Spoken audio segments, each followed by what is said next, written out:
ఏర్పాటు చేస్తానని చెప్పి నేను బాణాలపల్లి నుంచి వెళ్ళి ఒక రైతు ఎవరు కుమరోళ్ళ అబ్బాయి ఉన్నాడు ఆయన నా క్లాస్మేట్ ఉండే అప్పుడు. అయితే అతన్ని తీసుకున్న తర్వాత పాపయ్య మన అబ్బాపురం నుంచి వెళ్ళి పాపారావు గారి పెద్ద రైతు, ఆయన 20 ఎకరాల రైతు, ఆయనను తీసుకున్న తర్వాత ఎవరు అంటే మన నల్లెల్ల శ్రీనివాసరావును, తర్వాత నల్లెల్ల వెంకటేశ్వరరావు, వాళ్ళిద్దరిని కూడా తీసుకున్నాం. వాళ్ళిద్దరిది ఒక బైక్, వాళ్ళిద్దరిది ఒక బైకు. తర్వాత వాళ్ళ అన్న ప్రకారంగా నేను పిట్రోల్ కొట్టిస్తా అంటే వాళ్ళు ఏమన్నారంటే, అవసరం లేదు మౌలానా, చూద్దాం, నీ కోరిక మేరకు మేము వస్తాను అని అన్నారు. తర్వాత ములుగొచ్చిన తర్వాత అందరికీ టిఫిన్ ఏర్పాటు చేసిన. కాసిందపేట వాళ్ళు టిఫిన్ చేయలేదు, వాళ్ళే టిఫిన్ చేసి వచ్చిండ్రు. మొత్తం 14 మంది రైతులను తీసుకొని పోయి చూసిన తర్వాత నేనేం మాట్లాడలేదు, వాళ్ళే మాట్లాడిండ్రు. వాళ్ళు ఏం మాట్లాడిండ్రంటే, ఇంత ఇంత అంటే నేనేం చెప్పిన, ఫస్ట్ సాలిరువాలు 3 సార్ల దుక్కి మీద పొడి దుక్కి మీద అల్లినని చెప్పిన. అయితే ఇలా చేసేటువంటి ప్రక్రియ దాదాపు చాలా మందికి తెలియదు సార్. అంటే నాకంటే అందరు ఎక్స్‌పర్ట్‌లే, నేను కాదనా.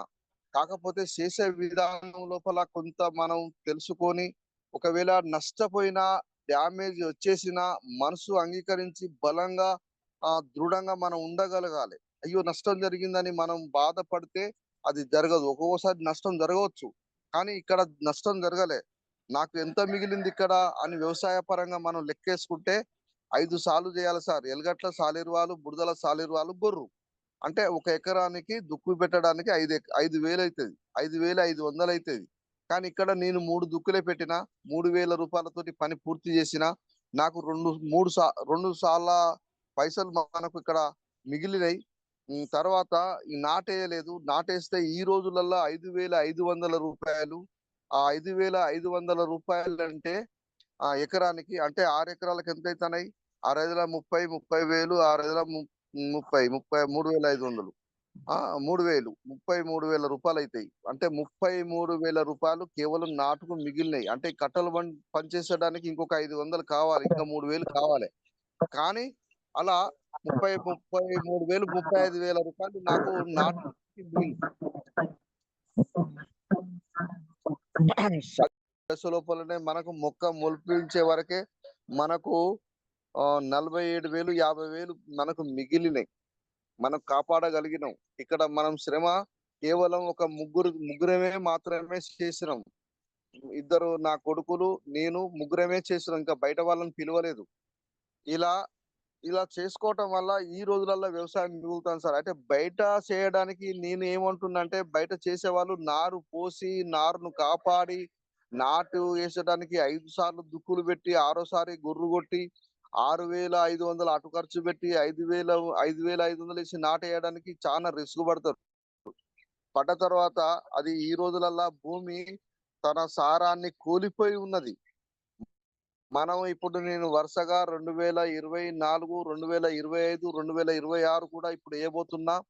అయితే ఫస్ట్ సారి నేను 24లో ఒకటే ప్యాకెట్ ఏసినా గాని అట్లా కాదు. అట్లా ఏసినప్పుడు దానికి పూర్తి స్థాయిలో భూమి సారం అందుకోదు. మన సారం బాగా పోయి ఉన్నది కాబట్టి 2 ప్యాకెట్లు ఎకరానికి బరాబరి సిఫారసు చేయాల్సిందే. మనం ఎయ్యాల్సిందే. ఈ రోజు అగ్రికల్చర్ ఆఫీసర్లు మన రాష్ట్రం ఏం చెప్తున్నది గదంటే, యూరియా తక్కువ శాతం ఎయ్యాలే, డీఏపీ తక్కువ శాతం ఎయ్యాలే, కెమికల్ కొట్టే మందులు, అమెరికా నుంచెళ్ళొచ్చే మందులను నిషేధించాలే. మనం మనం మన ఇండియన్ యొక్క తయారైనటువంటి ఆ పురుగు మందులు గాని, తర్వాత దోమ మందులు గాని, తర్వాత తెగులు మందులు గాని కొట్టాలని అంటాంది. కానీ మన దేశం మందులు మన వాళ్ళు ఇష్టపడరు. అమెరికాలో నిషేధించినటువంటి మందులే ఇష్టపడతారు. అవే ఇష్టపడతారు. మన వాళ్ళు ఆ మందులే కొడతారు. మన వాళ్ళు ఆరోగ్యానికి ఇష్టపడరు. ఆరోగ్యంగా ఉండడానికి ఇష్టపడరు. ఆ తర్వాత అదే భోజనం మనం జేస్తాం. మనం బియ్యం అమ్మినా కూడా మన పబ్లిక్ అంతా అదే బియ్యం తింటది. అప్పుడే మనకు క్యాన్సరు, బీమారి, తర్వాత హార్ట్ అటాకు ఇలాంటి బీమారులు వస్తున్నాయి. ఉదాహరణకి 1986 నా ఇంటర్ సెకండ్ ఇయర్ లోపల నేను విన్న ముచ్చటేందంటే, మన వరంగల్ జిల్లాలో ఒక క్యాన్సర్ హాస్పిటల్ ఉన్నదని విన్నా. ఈ రోజు 500 హాస్పిటల్లున్నాయి సార్ వరంగల్ జిల్లా లోపలే. అంటే మనది అక్కడ మనం చెప్పినట్టుగా ఆరోగ్యం అది ఆరోగ్యానికి సంబంధించి ఎదిగిపోయినాం. అది హాస్పిటల్‌లో పెంచడానికి ఎదిగిపోయినాం. మనం మన గ్రోత్ అంతా అక్కడ ఎదిగిపోయి అంటే హాస్పిటల్ ఎదిగితే ఇక్కడ మనుషులు ఎదిగినట్టు కాదు సార్. అంటే అనారోగ్యం ఎదిగినట్టు అనేది నాకు అర్థమైంది. ఇక్కడ గుండె హార్ట్ అటాక్‌కు సంబంధించిన హాస్పిటల్‌లు పెరిగిపోయినాయి. అన్ని రకాల హాస్పిటల్స్ పెరిగిపోయినాయి. కిడ్నీ హెల్త్ సెంటర్‌లు పెరిగిపోయినాయి. ఇయన్నీ పెరిగిపోయినాయి అంటే, యెస్. మనం తినే తిండి ఎక్కడ ఎంత ఆరోగ్యకరంగా ఉన్నది. లాస్ట్‌కు ఒక బర్రె పాలియ్యాలన్నా కూడా బర్రె కూడా కెమికలే తింటాందనేది మనం అర్థం జేసుకోవాలి. ఎందుకు అంటే రౌండ్ అప్ కొడతాండ్లు వడ్ల పొంటి. పొలాలల్ల కొడుతున్నారు గడ్డి బలిస్తే. తర్వాత ఈ రౌండ్ అప్ తిన్నటువంటి బర్రె పాలిస్తున్నట్టయితే ఆ బర్రె పాలు టేస్ట్ కోల్పోతాంది. ఒకసారి మీరు పల్లెటూర్లలో గమనించండి. మంచిగా పాలు దొరుకుతాయని మనం అనుకుంటాను. కానీ తప్పది. పల్లెటూర్లలో ప్రతి రైతు గడ్డిని తీసేయడానికి ఒకటే రోజులో చచ్చిపోవడానికి దాన్నేం చేస్తున్నాడు రౌండ్ అప్ కొడతాండు. తర్వాత ఎమర్జెన్సీ కొడతాండు. ఆ ఎమర్జెన్సీ కొట్టినటువంటి గడ్డిని తింటాన్నాయి బర్లు. తర్వాత కెమికల్ బాగా అమెరికా లాంటి దేశాలలో నిషేధించిన మందులు కొట్టి పండించిన గడ్డిని తింటాన్నాయి. ఇక్కడ నేను ఒక మాట నొక్కి ఎందుకు చెప్తానంటే నా 6 ఎకరాలల్లా గడ్డి ఒక రైతుకు మా ములుగుల రైతుకు నేను అమ్మిన. నేనేం ఏం చెప్పిన అతనికి అంటే, "బాబు నేను మొత్తం అగ్రికల్చర్ ప్రొడక్ట్ వేసి పంట పండించిన. ఆ గడ్డి గనుక ఒక్కసారి నువ్వు బర్లకేసి చూడు" అని చెప్పిన. అతనికి 20 బర్లున్నాయి. ఆ బర్లకు ఏసి చూడమని చెప్తే, "మరి నిజమేనా?" అన్నాడు. "ఎకరాన నాకు 2000 ఇస్తే నేను నీకు గడ్డి ఇస్తా" అని చెప్పిన. నాకు అదే లెక్క ప్రకారంగా 6 ఎకరాలకు 6 12,000 ఇచ్చిండు. ఆ గడ్డి తీసుకున్నాడు. మోపులు కట్టించుకొని అతనే తీసుకొనొచ్చి ఇంటికాడ పెట్టుకున్నాడు. ఎగ్జాంపుల్ మేమేమనుకున్నాం గదంటే, నా గడ్డిని ఆ బర్రెలు ఎంత చక్కగా తింటాయో నువ్వు జూడు. చిలక పిండి తిన్నట్టు తింటాయి. తర్వాత వేరే గడ్డిని వేరే ఒక 5 బర్రెలకేసి చూడు. ఇవి ఒక 5 బర్రెలకేసి చూడు. అవి ఎలా తింటాయి, ఇవి ఎలా తింటాయో మనం గమనించుదాం పట్టు అని ఆడ ఇద్దరం 2 కుర్చీలేసుకొని కూర్చొని చూసినాం. ఒకవేళ నువ్వు గడ్డి తీసుకోలేదు అంటే, ఇక్కడ ఊరుగొండ కాడ ఒక పామున్నది. ఆ పాము రైతు దగ్గరికి పోయినా నేను. బాబు నా దగ్గర ఒక గడ్డి ఉన్నది. ఏం గడ్డి అంటే, నేను మొత్తం ఆర్గానిక్ ప్రొడక్ట్ ఏసి పండించిన గడ్డున్నది. ఆ గడ్డి మాత్రం మీ బర్రెలకేస్తే ఆరోగ్యంగా ఉంటదని నేను అనుకుంటున్నా. నువ్వు నమ్మితే తీసుకో అని జెప్పిన. నా గురించి తెలుసుకో. మా ఊర్లో కూడా తెలుసుకో. నేనెలాంటి ప్రొడక్ట్ ఇచ్చినా అతనికి కూడా నంబర్ ముగ్గురికిచ్చిన. మా దేవిరిపట్నంలో కూడా డైరీ ఫార్మ్ ఉన్నది. ఆ దేవిరిపట్నం డైరీ ఫార్మ్ అయినా నేను తీసుకుంటా అని నాకు మాట ఇచ్చేసిండు. నువ్వు వెస్టేజ్ జేస్తున్నావు నాకు తెలుసు. నేను గమనించుతున్నా. నేను అక్కడక్కడ ములుగులో గూడా నీ పేరు విన్నా. పుల్లారెడ్డి గూడా నీ పేరు జెప్పిండు. ఆయన కూడా నువ్వు అక్వాజెల్లును, గ్రాన్యూల్స్ వాడమని అన్నావట గదా! నేను వాడదామని అనుకున్నా. కానీ కాకపోతే నీ దగ్గరికి రాలేకపోయినా అన్నాడు అన్నాడు. అయితే ఈలోపే ఇక్కడ మా ములుగులో ఉన్న మా ముస్లిం పెద్దాయన బర్రెలున్నాయన ఏం చేసిండంటే, "వద్దు వద్దు నేనే కొంటా" నాకు ఫస్టే 12,000 ఇచ్చేసిండు. గడ్డి తీసుకొచ్చుకున్నాడు.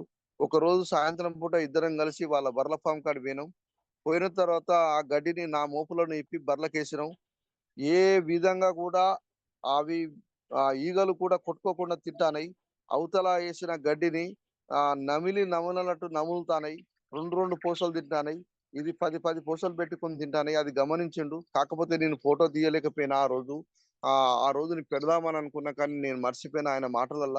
అదొక్కటి నేను మిస్టేక్ జేసినా. కాకపోతే ఈ గడ్డిని తిన్నటువంటి బర్రెలు గాని, ఆ బర్రెల పాలు తాగిన మనం గాని చానా ఆరోగ్యంగా ఉంటాం. ఎనకట పెద్ద మనుషులు ఎలా ఉండే ఒక గ్లాసుడు పాలు తాగితే అంబటాళ్ళకు అన్నం తినేదట. అంటే అంబటాలంటే 12 గంటలకు తినేదట. ఈరోజు మనం 7 గంటలకు టిఫిన్ చేస్తున్నాం. 10 గంటలకు అన్నం తింటున్నాం. మళ్ళా సాయంత్రం దాకా పని చేస్తున్నాం. మళ్ళా వస్తున్నాం. ఇగ చానా ఉంటాయి రైతుల గురించి చెప్పాలంటే. ఈ విధంగా జరుగుతాంది సార్. నేను బాగా నమ్మింది అక్వాజెల్. ఆ తర్వాత ఎక్కువ నమ్మింది గ్రాన్యూల్స్ తర్వాత అగ్రి 82. ఆ తర్వాత నేను రెండో దశల, మూడో దశల ఏసినటువంటి నానోటెక్ గాని, గోల్డ్ గాని నేను నా రైతులు మా కన్నాయగూడెం రైతుల ముందట నేను కొంతమందిని తీసుకొని పోయి అక్కడ వాళ్ళ ముందట కలిపిన. వాళ్ళేమన్నారు, గీ 100 గ్రామ్ ఏం పని చేస్తది? గీ పావు కిలో ఏం పని చేస్తదన్నాడు. ఆ పావు కిలే పనిచేస్తది. ఆ 100 గ్రామే పనిచేస్తది. నేను గూడా ఇదే మొదటిసారి ఏస్తున్నా. నాకు సక్సెస్ వస్తే మీరు ఏయండి అని చెప్పిన వాళ్ళకి. చెప్తే సరే మంచిది మావ అని కొంతమందన్నారు. సరే మంచిది బావ అని కొంతమందన్నారు. అన్న తర్వాత అందరికి చూపించిన ప్రకారంగా నేను మళ్ళా అదే ప్రకారంగా ఏసిన. ఏసినప్పుడు అక్వాజెల్ మన ఏది నానోటెక్‌ను గోల్డ్ కలిపి ఏసినప్పుడు తర్వాత సేమ్ టైమ్‌లా అగ్రి 82 కూడా కలిపిన. తక్కువ యూరియా తీసుకున్నా. 10 కిలోల యూరియా తీసుకున్నా. అప్పుడు 10 కిలోల పొటాష్ తీసుకున్నా. తర్వాత 5 కిలోల డీఏపీ తీసుకున్నా. రెండో దశల, మూడో దశల ఏసేసిన. తర్వాత నా పక్కపొంటి రైతు కుసలు మాడుతాంది. అంటే కుసలు మాడుతాంది అంటే కింద గనె పురుగొచ్చింది. మన ఏది ఏరు కుళ్ళొచ్చింది. అయితే ఆయన అప్పటికే ఏం మందు కొడతాండు? మంచి నంబర్ 1 కాస్ట్‌లీ మందు తీసుకొచ్చి రూ. 1300కు 100 గ్రామ్ ఆ మందు తీసుకొచ్చి కొడతాండు. మరి బావ నువ్వు ఈ మందు కొడతాన్నావు కదా! మరి నేను ఇదేస్తున్నా. నాకైతే ఇప్పటి వరకు కుసలు మారటం లేదు. మరి నువ్వు ఒకసారి అది చూస్తావా అంటే, నీకు కూడా ఫోను చేద్దాం అనుకున్నా. నీ తిరుగనే నేను ఫాలో అయిదాం అనుకున్నా. మరి నాకు నువ్వు దొరకలేదు. అన్ని మాటలు కాదు బావ. నేను అట్లా మాటలు చెప్పొద్దు. నేనెందుకు దొరకను? నా ఫోను 24 గంటలు ఉంటది. ఆన్‌లో ఉంటది అని చెప్పిన. అంటే ఆయన మనసులా ఇంకా రాలేదు. ఇయ్యాలనేది ఫిక్స్‌డ్ కాలేదు. ఇంట్లో వ్యతిరేకత ఉన్నది భార్యతోటి. అట్లాంటప్పుడు ఆయన ఏం చేస్తాడు? వాళ్ళు ఇద్దరు భార్యాభర్తలు అంగీకరించినప్పుడే మన ప్రొడక్ట్ తీసుకుంటారు. నేను ఈ 2 రోజుల మధ్యలో కూడా నేను గమనించిన. భార్య ఒక మాట అని, భర్త ఒక మాట అంటే ఇది తీసుకోలేరు. వాళ్ళ సంఘర్షణ జరుగుతది ఇద్దరి మధ్యల. కాదు భార్యాభర్తలు ఏకమైనప్పుడే మన ప్రొడక్ట్ తీసుకుంటారనేది నేను అర్థం చేసుకున్నా. ఆ తర్వాత నేను ఏసి వచ్చిన తర్వాత నా ఆకు కుళ్ళిపోవడం గాని, ఏరు కుళ్ళిపోవడం గాని, తర్వాత ఆకు లోపల తెల్ల పొరలు గాని బలహీనంగా గాని కనబడలేదు. ఇంకా బలంగా గ్రోత్ వచ్చేసింది. ఈ పావు కిలో పనిచేసింది. ఈ 100 గ్రామే పనిచేసింది. ఈ పనిచేసిందని నేను బలంగా నమ్మిన. ఆ తర్వాత నీళ్లు కమ్ముగా పెట్టేసి మన ఒడ్లు ఏది మడవలు గట్టిగా ఏసేసి మనం అప్పుడేదో మీటింగ్ ఉండే మడికొండల. ఆ మీటింగ్‌కు నేను వచ్చేసిన. ప్రశాంతంగా వచ్చేసిన. తర్వాత నాకు 2 సార్ల ఫోను చేసిండు. "ఏరుకులు తగ్గలే బావ మళ్ళొక మందు కొడతాను" అన్నాడు. సరే నువ్వు కొట్టుకో ఇగ. నీ పని మందులు కొట్టుకొనుడే. నేను మాత్రం నన్ను చూసినావు గదా నువ్వు. ఇగ నాదెట్టున్నదని నీ అన్నా. నా పొలం ఎట్టున్నదని అన్నా. నీ పొలం ఇంకా మంచిగా అయింది బావ అన్నాడు. మరి గదే నీకు నాకు తేడా గదే. ఆలోచన చేసుట్ల తేడా ఉన్నది. నువ్వు ఆలోచన చేయలేకపోయినావు. నేను ఆలోచన చేసిన. నేనిప్పుడు రైతులలా ఒక ప్రత్యేకతను సృష్టించిన. ఒక వెస్టేజ్ అనేటువంటి మార్పు నాకు వచ్చేసింది. మౌలానా అంటే వెస్టేజి. ఒకప్పుడు మౌలానా అంటే ఒక పేరుండే. ఒక మళ్ళొకసారి మౌలానా అంటే ములుగు కాంగ్రెస్ పార్టీ నియోజకవర్గానికి ఎలక్షన్ ఇన్చార్జి. 1994 నుంచెల్లి 2024 వరకు అంటే అప్ టు 30 సంవత్సరాలు ఇన్‌చార్జ్‌గా ఏకచక్రంగా పనిచేసిన. అప్పుడు నన్ను ఆ విధంగా పిలిచేది. కానీ ఇప్పుడు మాత్రం ఆ 2 పేర్లు పోయి, ఈ పేరొచ్చేసింది. ఈ పేరు వెస్టేజ్ పేరొచ్చేసింది. ఈ పేరు నాకు ఖచ్చితంగా నిలబడతది. నిలబెట్టుకుంటా. నిలబెట్టుకున్న తర్వాత నేను ఎంత గ్రోత్ అయితనో నాకు సిక్స్త్ సెన్స్ నాకు చెప్పుతాంది. నేను ఖచ్చితంగా సిల్వర్ అయితా. సిల్వర్‌కు సంబంధించిన అంత లైన్ క్లియర్ చేసేసుకున్నా. నా డౌన్ లైన్‌లా ఎవరు నన్ను పిలిచినా వారికి అందుబాటులో ఉంటా. వారికి ఎలాంటి చిన్న చిన్న ఐడీలల్ల ఎలాంటి మిస్టేక్స్ వచ్చినా నేను చేయగలిగే రేంజ్‌కి ఎదిగిపోయినా. నేమ్ కరెక్షన్ వచ్చినా నాకప్పుడు తెలవక నేను ఐడీలు ఏయించిన అని చెప్పిన గదా! వాళ్ళన్నీ నేమ్ కరెక్షన్ చేసి పెట్టిల్లిప్పుడు. తర్వాత చానా ప్రాబ్లమ్స్ చేసి పెట్టిల్లు. కానీ అవన్నీ నేను ఈరోజు క్లియర్ చేసుకోగలుగుతున్నా అంటే, నా స్వయం కృతం లోపల నాకు నమ్మకం కుదిరింది. నా మైండ్ యాక్సెప్ట్ చేసింది. నా మైండ్ యాక్సెప్ట్ చేసి, నా బాడీకి రిలీజ్ జేసింది. నా బాడీ రిలీజ్ అయిన తర్వాత, నా బాడీ ఇప్పుడు ఎక్కడ ఎంత ఒక్క రక్తం చుక్క తీసినా అది వెస్టేజ్ మాత్రమే. వెస్టేజ్ మాత్రమే. కాకపోతే అప్పుడప్పుడు నేను మీటింగులకు కొంచెం రాలేను అంటే ఇక్కడ ఏదో ఒక బలమైన పని ఉంటేనే అనుకోవాలి తప్ప ఖచ్చితంగా వస్తా. నేను విజయవాడకు నా గ్రేట్ మెంటర్ చెప్పింది. నా గ్రేట్ మెంటర్‌కు నేను బాగా కృతజ్ఞతగా ఉంటా. ఆమె చెప్పేటప్పుడు ఆమెకు ఏ విధంగా మా మేడం గారికి ఏ విధంగా ఇబ్బంది కలగకూడదు. నా టీమ్ నుంచెల్లి నేనే గైడ్ చేయాలనుకున్నా. ఆ విధంగానే చేస్తా. ఇంకా ముందు కూడా ఆ విధంగానే చేస్తా. నేను విజయవాడకు 30 మందిని టార్గెట్ చేసిన సార్. అయితే నేను 30 మందిని టార్గెట్ చేసి నలుగురమే వచ్చినామంటే, నేను చేసిన వాళ్ళు ఎవరు రాలేదు సార్. లాస్ట్‌కు ఈ నలుగురు కనెక్ట్ అయిండ్రు. గన్నారం సాంబన్న, గజబిల్కర్ లక్ష్మణ్, చొక్కారావు పటేల్ గారు. ఈ ముగ్గురు మాత్రమే కనెక్ట్. అంటే వాళ్ళు చొక్కారావు సారు ఆల్రెడీగా బందోబస్తు వెస్టేజ్‌లో చేస్తున్నాడు. 300 పీవీలో ఉన్నాడాయన. ఆయన వెస్టేజ్ అంటే ఇప్పుడు నేను ఎలా చేస్తున్నాడో ఆయన అలా చేస్తున్నాడు. పాపం ఆయన ఇంకా ప్రొడక్ట్ గురించి తెలుసుకోవడానికి చానా ప్రయత్నం చేస్తున్నాడు. వెస్టేజ్ ఐడీ ఉంటది. కింద ఏరు వ్యవస్థ నుంచెల్లి మొదలుకుంటే పై వ్యవస్థ వరకు దాని రూట్స్ వరకు ఆహ్, ఆ రెక్కల వరకు, ఆకుల వరకు బ్రహ్మాండంగా గ్రోత్ ఉంటది. ఎక్కడ గమనించినా దానికి ఎలాంటి శిలీంద్ర నాశిని ఉండదు. ఆ కుళ్ళు ఉండదు, ఆకు తెగులు ఉండదు, ఆ ఏరు కుళ్ళు ఏది ఉండదు. బ్రహ్మాండంగా ఆరోగ్యంగా ఉంటది. ఇప్పుడు నేను ఎంత ఆరోగ్యంగా ఉన్నో నాకు తెలుసు. నేను ఏ ప్రోడక్ట్ వాడినో నాకు తెలుసు. నా అంతరాత్మ కెరక. నేను వాడిన ప్రోడక్ట్ ఈ రోజు నేను 60 ఉన్నా కూడా 20 లాగా పనిచేస్తున్నా అంటే మామూలు విషయం కాదు. ఇది దమ్మున్నోనికే సాధ్యమైతది. నాకు మోకాళ్ళ నొప్పులు కూడా వచ్చేసినాయి.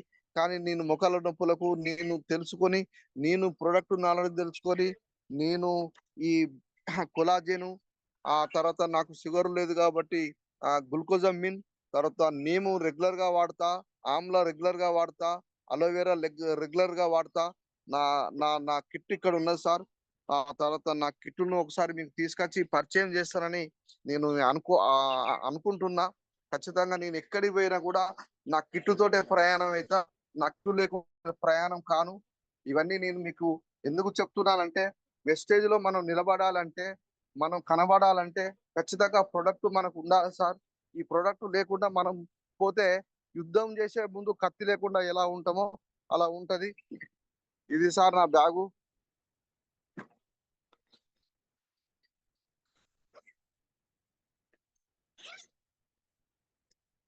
ఇగో బ్లాక్ సాయిల్ వాడతా సార్.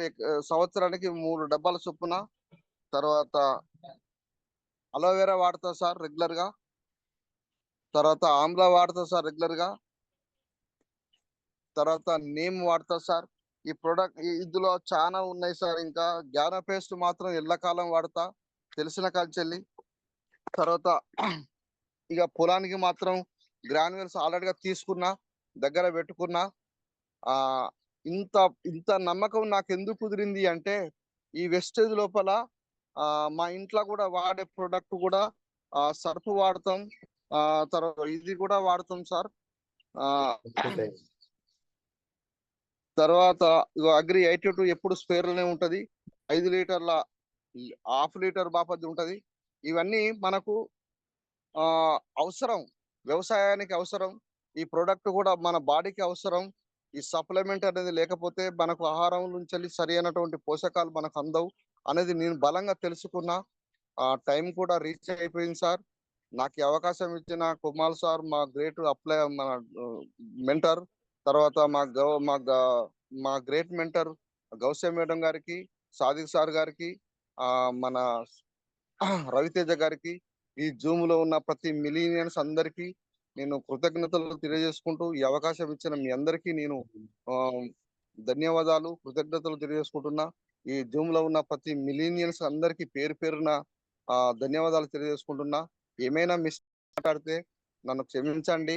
నేనేమైనా పొరపాటు మాట్లాడితే నన్ను క్షమించండని నేను మరీ మరీ కోరుకుంటూ, నేను మాత్రం ఖచ్చితంగా ప్రొడక్ట్ యూజ్ చేసి మాట్లాడుతున్నా. ఆ ప్రొడక్ట్ వాడి మాట్లాడుతున్నా. దాని నుంచెల్లి నేను శక్తిని తీసుకొని మాట్లాడుతున్నా. ఆ పెద్ద మనసుతోటి నన్ను అంగీకరిస్తారని నేను ఖచ్చితంగా ఆ వెస్టేజ్‌ని బలంగా నమ్ముతున్నానని ఈ ఈ వినయంగా చెప్తూ నాకు ఈ అవకాశం ఇచ్చిన మీ అందరికీ కృతజ్ఞతలు తెలియజేసుకుంటూ ముగించుకుంటున్నా సార్. Thank you sir.